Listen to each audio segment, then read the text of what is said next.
하나님 말씀은 사도행전 1장 12절에서 26절까지입니다.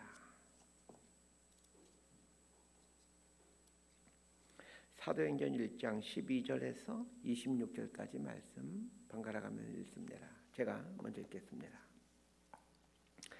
제자들이 감람원이라 하는 산으로부터 예루살렘에 돌아오니 이 산은 예루살렘에서 가까워 안식일에 가기 알맞은 길이라.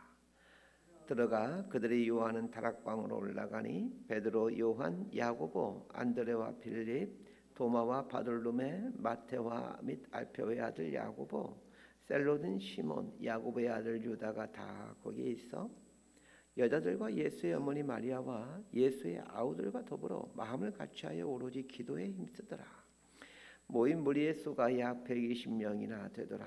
그때 베드로가 그 형제들 가운데 일어서서 이르되 형제들아, 성령이 다윗의 입을 통하여 예수 잡는 자들의 길잡이가 된 유다를 가리켜 미리 말씀하신 성경이 응하였으니 마땅하도다. 이 사람은 본래 우리 수 가운데 참여하여 이 직무의 한 부분을 맡았던 자라. 이 사람이 불의의 싹스로 밭을 사고 후에 몸이 곤두박질하여 배가 터져 창자가 다 흘러나온지라. 이 일이 예루살렘에 사는 모든 사람에게 알려져 그들의 말로는 그 밭을 아겔다마라 하니 이는 피밭이라는 뜻이라. 시편에 기록하였으되 그의 거처를 황폐하게 하시며 거기 거하는 자가 없게 하소서 하였고 또 일렀으되 그의 직분을 타인이 취하게 하소서 하였도다. 이러함으로 요한의 세례로부터 우리 가운데 올려져 가신 날까지 주 예수께서 우리 가운데 출입하실 때에 항상 우리와 함께 다니던 사람 중에 하나를 세워 우리와 더불어 예수께서 부활하심을 증언할 사람이 되게 하여야 하리라 하거늘 그들이 두 사람을 내세우니 하나는 바사바라고도 하고 별명은 유스도라고 하는 요셉이요 하나는 마띠아라. 그들이 기도하여 이르되 무사람의 마음을 아시는 주여 이 두 사람 중에 누구가 주님께 택하신 바 되어 봉사와 및 직무의 사도의 직무를 대신할 자인지를 보이시옵소서. 유다는 이 직무를 버리고 제 곳으로 갔나이다 하고 26절 함께 읽습니다. 제비 뽑아 마띠아를 얻으니 그가 11 사도의 수에 들어가니라. 아멘. 오늘 본문의 시간적인 배경은 예수님이 승천하신 후 그러나 아직 오순절 성령님이 강림하기 전에 어느 시점이라고 볼 수 있습니다. 예수님이 승천하신 후 10일 후에 오순절 성령 강림 사건이 있게 되는데 그 예수님의 승천 때로부터 오순절 성령 강림 사건이 있기 전까지 제자들이 어디에서 무엇을 했는가를 보여주고 있는 게 오늘 본문의 이야기입니다. 자, 12절에서 14절까지 말씀 함께 봅니다. 시작. 제자들이 감람원이라 하는 산으로부터 예루살렘에 돌아오니 이 산은 예루살렘에서 가까워 안식일에 가기 알맞은 길이라.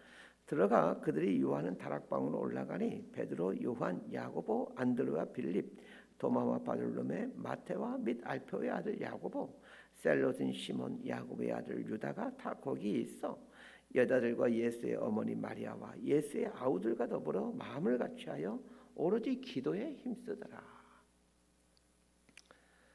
120명의 여명의 제자들이 감난산에서 주님의 승천을 목격한 이후에 예루살렘에 있는 마가의 다락방에서 기도하는 일에 전념합니다.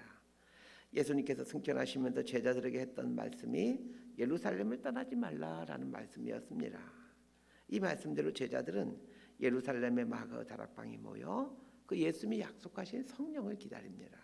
그런데 마가의 다락방에서 기도하던 중 베드로가 갑자기 일어서더니 가룟 유다에 대한 이야기를 합니다. 자, 15절에서 19절까지 말씀 함께 봅니다. 시작.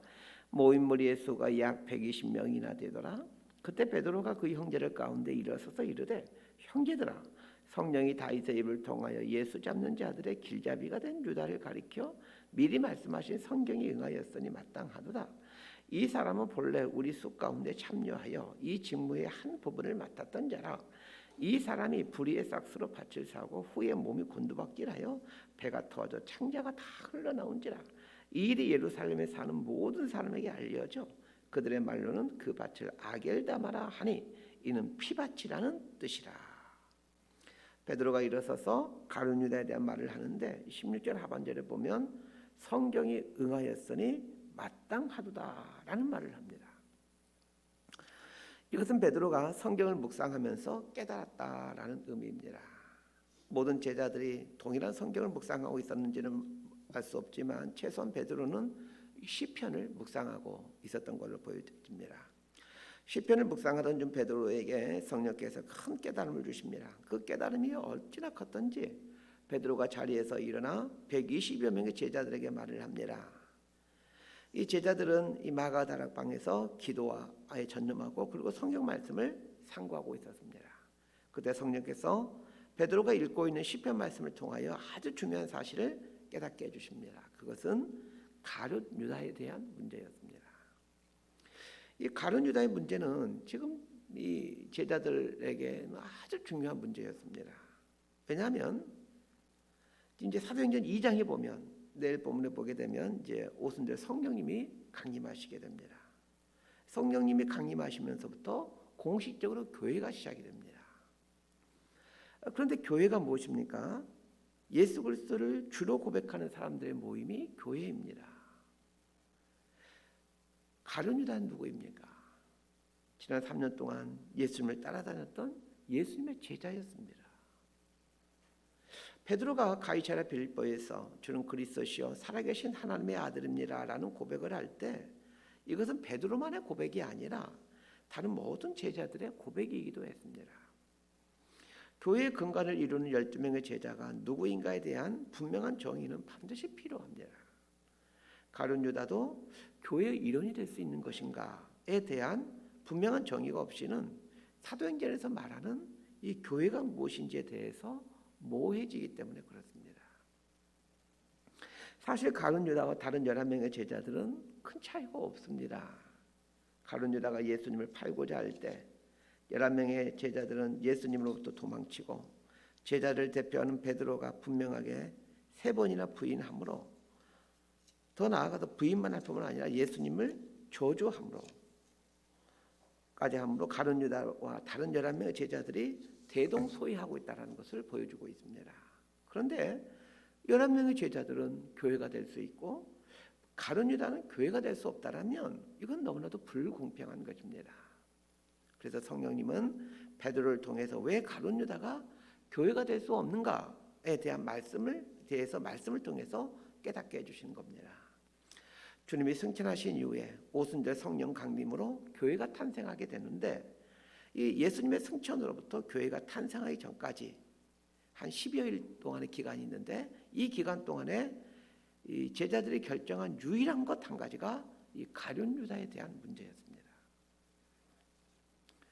베드로는 가룟 유다를 설명하면서 17절에서 이렇게 말합니다. 이 사람은 본래 우리 수 가운데 참여하여 이 직무의 한 부분을 맡았던 자라.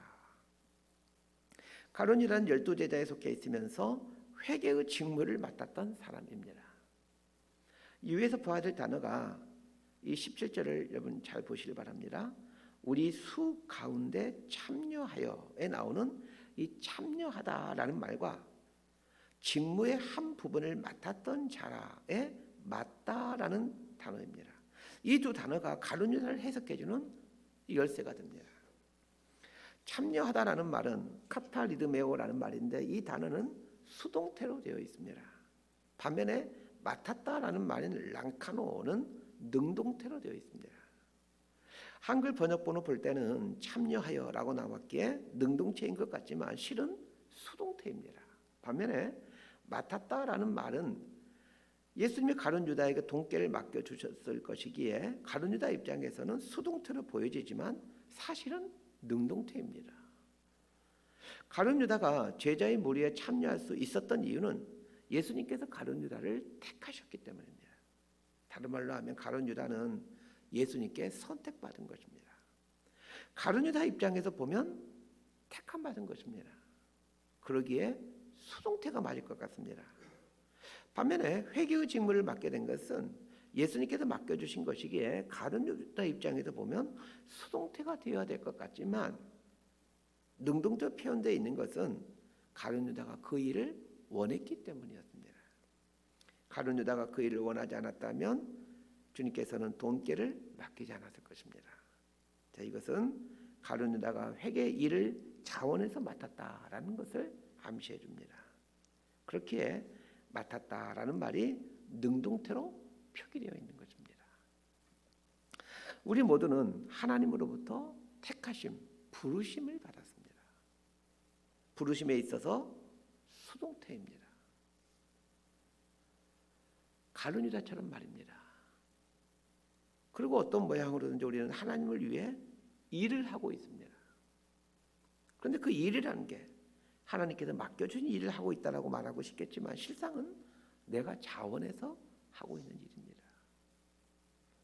예수님께서 가룟 유다를 택하셨습니다. 이 부르심에 응답해서 가룟 유다는 돈깨를 맡은 일을 자원했습니다.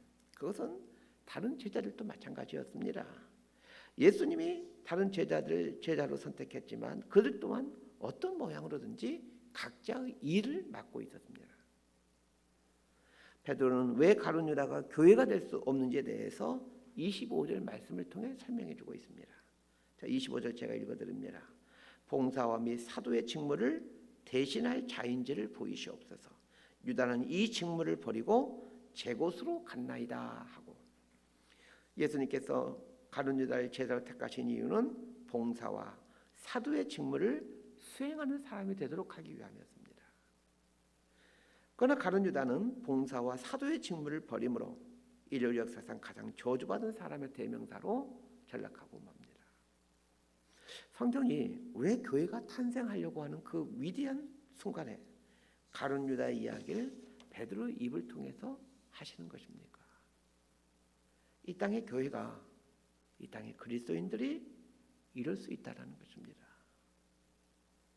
하나님께 택함 받은 그리스도인이 하나님의 특별한 계획이 있어 세상으로부터 불러내심을 받은 교회가 얼마든지 이룰 수 있다는 것을 말해주기 위해서입니다.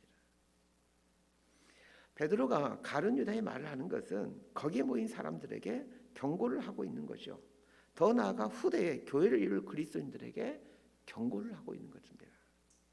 너희도 자칫하면 이럴 수 있다라는 것입니다. 하나님께 택함 받아 그리스도인의 삶을 하게 되지만, 그러나 불의의 싹을 추구하는 삶을 살아가므로 하나님이 본래 의도하셨던 직무를 버린 자리에 서 있을 수 있다는 것을 경고하는 것입니다. 20절 말씀 제가 읽어드립니다. 시편에 기록하였으되 그의 거처를 황폐하게 하시며 거기 거하는 자가 없게 하소서 하였고, 또 일렀으되 그의 직분을 타인이 취하게 하소서 하였도다. 베드로가 시편 말씀을 묵상할 때에 성령께서 가룟 유다의 배신과 자살 사건을 해석하게 해주었고, 가룟 유다의 빈자를 어떻게 해야 될 것인가에 대해 깨닫게 해주십니다. 말씀을 묵상한 자에게 성령께서 주시는 인도하심이 이런 것입니다. 과거의 사건을 해석하게 해주고 미래를 열어가는 길을 보여주십니다. 왜 많은 사람들이 과거에 속해서 살아갑니까? 과거 해석이 안 되기 때문입니다. 해석이 안 되면 과거에 파묻혀서 살게 됩니다. 그런데 해석은 내가 하는 것이 아닙니다. 성령님께서 말씀을 통해서 생각나게 하시고 깨닫게 해주시는 것입니다. 성령님은 베드로를 통해서 비록 제자로 부름받았지만 끝까지 부르심에 합당한 삶을 살지 못하고 계속해서 불의의 싹을 구하는, 자신이 살고 싶은 인생을 사는 사람의 결국이 무엇인지를 가룟 유다를 통해서 알려주셨습니다. 전 성령님께서 베드로에게 깨닫게 해준 이 깨달음이 얼마나 귀한 깨달음인지, 동시에 얼마나 무서운 가르침인지를 우리 그리스도인들이 마음에 새겼으면 합니다. 오늘날 적지 않은 그리스도인들이 명목상의 그리스도인입니다. 종교 안에 기독교 이렇게 표기하는, 그리고 교회 제적부에 올라가 있는 그 명목상의 그리스도인입니다. 교회는 다니는데 자기의 길을 가는 사람들입니다. 마치 예수님의 제자들이 예수님을 따라다니는 3년 내내 자신들의 길을 가고 있었던 것처럼 말입니다. 오늘 우리 그리스도인들이 목숨 걸고 싸워야 될 것이 바로 이것입니다. 예수님을 알기 전에는 하나님을 믿을 것이냐 말 것이냐가 관건입니다. 그러나 예수를 알고 난 이후부터는 계속해서 싸워야 되는 신앙의 문제는 나의 길을 갈 것이냐 아니면 예수의 길을 갈 것이냐의 문제입니다. 25절 아까도 읽었지만 다시 한번 읽어드립니다. 봉사와 및 사도의 직무를 대신할 자인지를 보이시옵소서. 유다는 이 직무를 버리고 제 곳으로 갔나이다 하고, 가룟 유다가 간 곳을 어디라고 말하고 있습니까?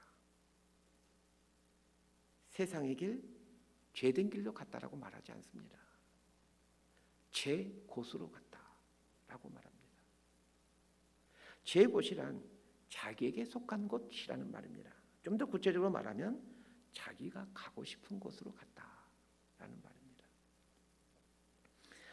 예수를 믿고 지난 세월, 적지 않은 세월 동안 목회를 하면서 신앙에 대해 고민하고 또 고민하면서 깨달은 가장 값진 깨달음이 하나 있습니다.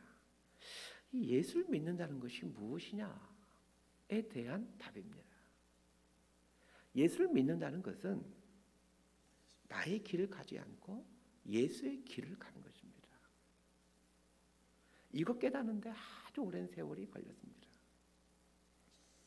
하나님의 자녀로 부름받은 하나님의 백성들이 매 순간 고민해야 되는 주제가 바로 이 주제입니다. 나의 길을 갈 것이냐 예수의 길을 갈 것이냐입니다.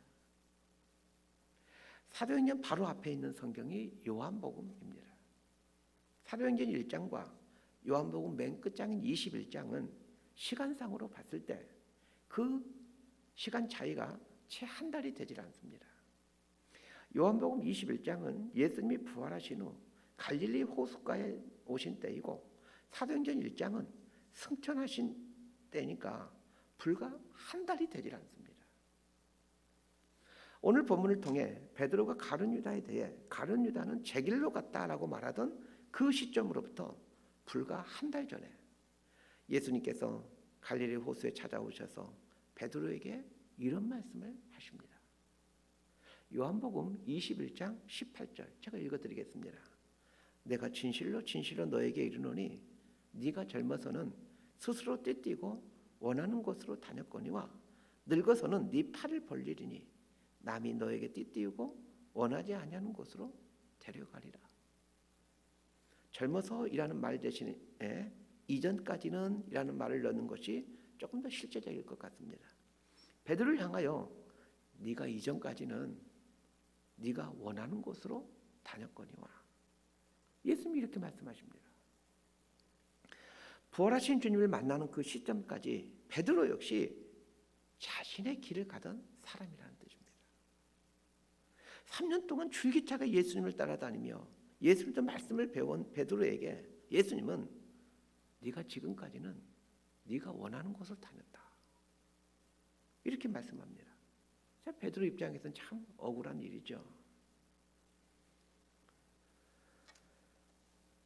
이 말은 베드로가 예수님을 믿는 것처럼 보였지만 실상은 예수를 믿는 것이 아니었다라는 말입니다. 그렇다면 예수를 믿는다는 것은 무엇입니까? 예수님의 길을 가는 것입니다. 요한복음에서 예수님은 베드로에게 예수를 믿는다는 것에 대해서 이렇게 설명해 주십니다. 네 팔을 벌리고 남이 너에게 띠띠우고 원하지 아니하는 곳으로 가는 것이다 라고 말입니다. 주님이 하신 말씀의 의미를 깨달은 베드로는 예수님의 길을 가는 것을 이제 오늘 본문에서 재해석해서 베드로의 입으로 이렇게 얘기를 합니다. 봉사와 및 사도의 직무를 하는 것이라고 말합니다. 예수님의 삶이 봉사, 섬기는 삶이었습니다. 그리고 예수님의 삶이 보냄을 받은 자, 즉 사도의 삶이었습니다. 이 봉사라는 단어가 디아코니아라는 말인데, 이 디아코니라는 말에서 집사라는 말이 나왔습니다. 엄밀히 따지면 집사는 직분이 아니라 모든 그리스도인들의 이 정체성을 말해주는 호칭입니다. 일꾼, 섬기는 자라는 말의 뜻이 집사라는 말의 뜻입니다. 사도라는 말, 이 아포스톨로스라는 말은 보냄을 받은 사람이라는 뜻입니다. 내가 가고 싶은 길로 가는 사람이 아니라 하나님이 보내신 길로 가는 사람이 이 아포스톨로스, 사도라는 말의 뜻입니다. 직무라고 표현된 헬라어 단어는 토포스라는 단어입니다. 그런데 이 말의 뜻은 장소, 곳이라는 뜻입니다.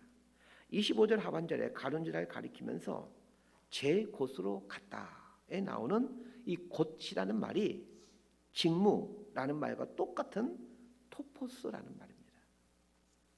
직무라는 말은 직책, 일, 사역 이런 의미가 아니라 장소, 위치라는 의미입니다. 예수를 믿는다는 것은 봉사의 자리, 하나님으로부터 보냄을 받는 자리에 서 있는 것을 말합니다. 가룟 유다가 자신이 있어야 될 위치에서 벗어날 때 그의 삶에 불행이 시작됩니다. 예수님과 제자들이 다락방에서 최후의 만찬을 하고 있을 때 가룟 유다는 그 자리에서, 그 제자들이 있어야 될 그 자리에서 벗어납니다. 다른 제자들은 최후의 만찬의 의미를 몰랐지만 그 최후의 만찬 자리에 있었고, 겟세마네 동산에서 비록 졸고는 있었지만 그 자리를 지키고 있었습니다. 그러나 가룟 유다는 그러지 않았습니다. 자기의 길을 간다라는 것은 있어야 될 자리에 있지 않다라는 것을 말합니다. 봉사의 자리란 수동적인 자리입니다. 사도의 자리 역시 보냄받은 자리이기에 수동적인 자리입니다. 봉사의 자리에 있고 싶은 사람은 한 사람도 없고, 보냄받은 자리인 사도의 자리에 있고 싶은 사람도 한 사람도 없습니다. 그러나 그곳에 서 있는 이유는 우리 주님이 그곳에 계시기 때문입니다. 우리 주님이 그곳에 계시기에 봉사의 자리에 나를 위치시키는 것이고, 또 우리 주님이 거기에 계시기에 보내심을 받은 그 자리에 나를 위치시키는 것입니다. 말씀 정리합니다. 이 유다라는 말은 찬양이라는 뜻입니다. 유다라는 말의 원래 의미는 손을 펴다인데, 찬양할 때 손을 펴고 찬양했던 모양입니다. 그래서 찬양이라는 의미로 발전된 것으로 보여집니다. 그러나 유다라는 말에는 또 하나의 의미가 있습니다. 돌을 던지다, 화살을 쏘다라는 의미입니다. 이 또한 손을 펴다라는 말에서 시작된 뜻입니다. 돌을 던지고 화살을 쏘기 위해서는 손을 펴야 되지 않습니까? 그리스도인이 된다는 것은 손을 펴는 삶을 산다는 뜻입니다. 그런데 하나님을 찬양하기 위한 손을 펼 것인가, 나를 위해 불의의 싹스를 얻기 위해 돌을 던지고 화살을 쏘기 위해 손을 펴는 삶을 살 것인가는 내가 선택하는 것입니다. 유다라는 인생은 우리 그리스도인들로 하여금 하나님을 찬양하는 인생이 될 수도 있지만, 동시에 불의의 싹스를 구하기 위해 돌을 던지고 화살을 쏘므로 누군가에게 해를 입힐 수도 있는 삶을 살 수 있다는 것을 말해줍니다. 하나님을 찬양하고 그분께 영광 돌리는 그리스도인이 되기 위해서는 기도와 말씀의 삶을 살아야만 합니다. 기도와 말씀이 하나님께 찬양을 올려드리는 온전한 그리스도인으로 만들어갑니다. 기도와 말씀은 나로 하여금 내가 현재 위치하고 있는 장소가 주님이 계시는 봉사와 사도의 자리인지를 알 수 있도록 해줍니다. 하나님께서 우리를 당신의 자녀로 택해 주셨습니다. 우리를 봉사와 사도의 자리에 서 있는 하나님 백성을 삼기 위해 우리를 택해 주셨습니다. 택해 주신 이 목적을 잊지 않고 하나님의 백성으로 온전히 살아가는 저와 여러분이 되기를 진심으로 소망하고 축복합니다. 기도하겠습니다. 주님, 우리를 하나님 백성으로 불러주셨습니다. 하나님을 찬양하는 데 귀하게 쓰임받을 수 있는 유다로 우리를 불러주셨습니다. 그러나 우리가 불의의 싹스를 얻기 위해 돌을 던지고 화살을 쏘는 가룟 유다의 삶을 살 수 있다는 것을 매 순간 기억하며 날마다 기도와 말씀으로 나의 자리가 봉사와 사도의 직무를 담당하는 자리에 있는지 매 순간 점검해가는 바른 그리스도인이 될 수 있도록 우리 삶을 붙들어 주옵소서. 예수님 이름으로 기도드리옵나이다.